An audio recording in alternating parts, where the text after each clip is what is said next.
A long time ago, in a quiet village nestled between the hills of Indonesia, there was an old tale passed down through generations, especially during Ramadan. It was the story of a mysterious figure known as Tung Sahur. He wasn't like any ordinary person.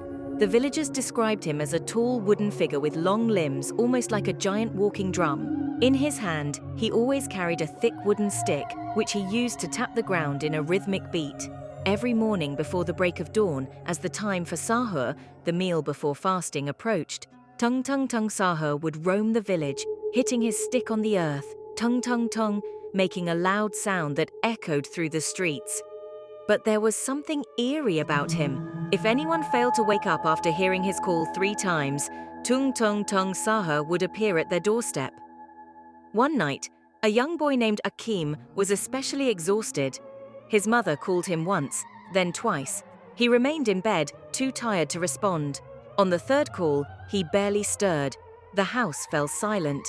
Then, tung. The sound rang out like a distant drumbeat. Akim's eyes fluttered open.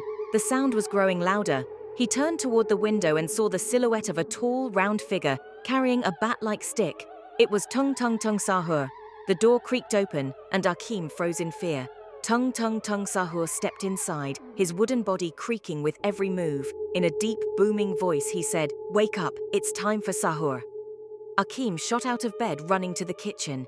From that day forward, no matter how tired he was, he always woke up at the call of Tung Sahur.